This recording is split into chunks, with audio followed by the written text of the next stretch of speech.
Welcome to The Person Everyone Needs. We are in March 2024.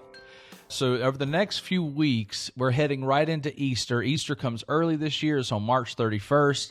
I'm already preparing my heart, preparing my family, preparing messages, preparing events. So there's a lot of preparation that comes into this season. Different traditions have different opinions on how to handle this. On Valentine's Day this year was also Ash Wednesday, and so a lot of denominations, they have this moment of prayer where you come on, they put ashes, which is to like exemplify some level of reverence, and deciding to fast is called Lent also. They're going to fast all the way until Easter and get themselves ready.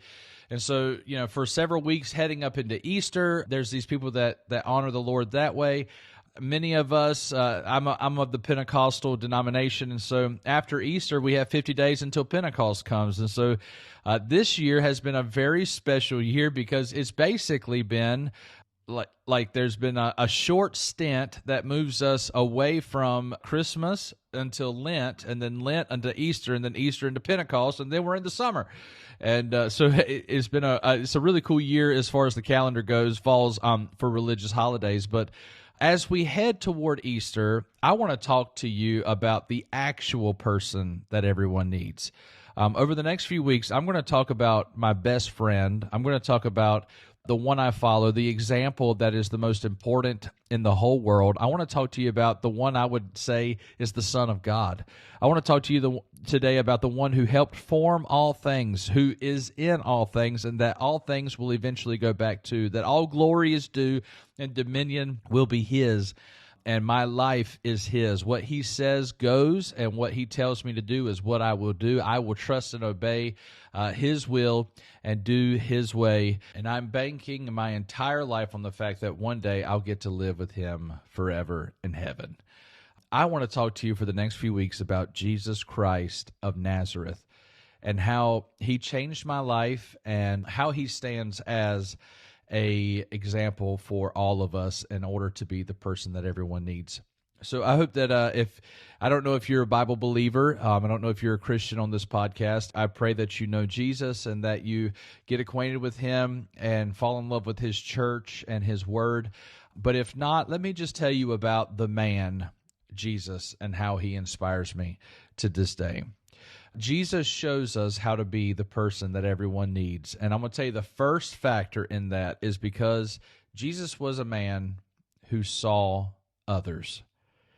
Everywhere you go, especially in the book of Luke, everywhere you go, He is noticing people that no one else notices or that no one else would want Him to notice. There's a story in John where He meets a woman at a well, and she is not the kind of person He should have been going after. She was a Samaritan. She was unmarried at this point. She'd been married 5 times, and the man that she was living with at this point was not her husband. And so there's a lot of things. She's going to the well at the time that she is so that she doesn't see anybody, and yet Jesus meets her there. And then He, from what I can tell in the Scripture, this is the first person He ever revealed that He was the Son of God, that He was the Christ that was to come. This is significant because not only is she a woman, not only is she an adulterer, she is also a Samaritan woman, and you just don't expect that this would be the place that Jesus, for the first time, tells someone this incredible title, and yet this is it. There's another story in Luke where He's walking toward Jerusalem, and these lepers yell out at Him and say, "Have mercy on us." And He says, "Go show yourself to the priest." And they go and they're healed, and one of them comes back, and again, this is a man who was a leper. Jesus has no business touching lepers. There's a sickness that he should not be connected with. This man is also a Samaritan, and yet it says that He lays His hands on him, He embraces him, and the man is healed. There's a story of a woman with the issue of blood is what we call her, but basically she'd been bleeding, like hemorrhaging for years and years, and the moment she pushes through the crowd and she touches the hem of His garment, and He stops everything. Like He could have just let her go. She had received her healing. He was still heading the direction he needed to go.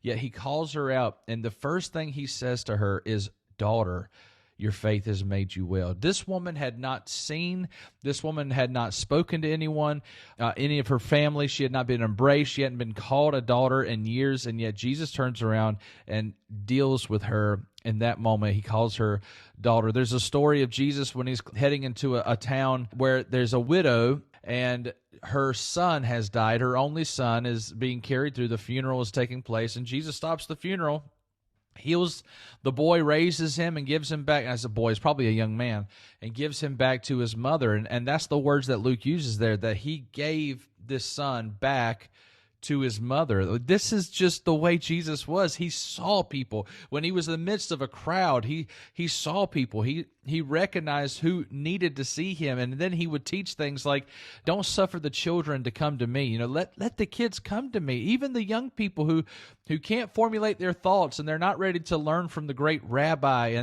and they're not ready to die on the hill as a great disciple. These kids are worthy of my time. They're worthy of my life. They're worthy of me loving them. And so he says that to them, and then he tells the disciples that the way the world is going to know that you're mine is how you love one another. Now, that's one part of it, but another part of it is he said that the way you should consider one another is that the youngest is the most important, that the least experienced is the most important, that the one who is that needs the most service is the one who is actually of the highest servants. Jesus didn't care about who you are, where you're from, what you did, as long as you love him. Not to quote the great quartet Backstreet Boys, but just to keep that an idea in front of you, Jesus literally saw the ones that no one else would see. I mean, the blind man as he comes into Jericho, Zacchaeus up in a tree, over and over again, those that were even perhaps some of those that were trying to hide from him, he was able to see, call out, and change their lives forever. That's what Jesus was able to do. So what does this have to do with you? Okay. The person that everyone needs is someone who sees people, who sees that they exist, who sees their value, who sees that they're worthy to be chased and worthy to be loved and worthy to be considered and put before yourself. Jesus saw people. In fact, we know that he did because it's said in John chapter 3, verse 16, for God so loved the world. We know that God is Jesus. For God so loved the world, he saw the world, that he gave his only son, that whosoever would believe, that we might not perish. He saw us. There's a controversial commercial out there right now that came during the Super Bowl that says that he gets us, and whatever side you're on with that. I agreed with it, and it was wonderful to see the name of Jesus glorified during the Super Bowl, and I don't care what kind of confusion that comes along with it. The truth is, Jesus sees people. He sees even the transsexual. He sees the racist. He sees those who have been on the wrong end of injustice and hate. Jesus sees these people, and if he does, and if you're a follower of Jesus, such as I, then you've been commissioned to see them as well. Go into all the world, preaching the gospel, teaching them everything Jesus taught you. Has he not taught you to notice people, even when they're wrong, even when they're evil, even when they're not humble, even when they're not wanting? You go there. You cross the gulf. You cross the chasm. You bring to them the love that they desperately need. You show them faith in them that they don't even have for themselves. You put your heart in their chest and try to get them to beat to life again. And then you hope for them. You give them a greater hope than they've ever believed. There are people that are walking around you. We are among the most affluent, the most technologically advanced. There has never been a time in history more pampered than us, and yet there are so many people walking around absolutely void of hope. When God created the earth, Genesis tells us that the earth was void and formless. Okay? I just want you to see, there's no potential on this earth. There's no hope whatsoever. And it said the Spirit of God brooded above the waters, and then he began to create. That's what hope can do. It can go to a human being that is void and begin to breathe life into them again. That's what Jesus did, and that's what Jesus calls us to do today. The person that everyone needs is someone who sees people, and he doesn't just see them. He doesn't just leave them there. He sees them, he recognizes them, he sees their value, he tells them of it, and then he serves them. That's what we're going to talk about next week on The Person That Everyone Needs.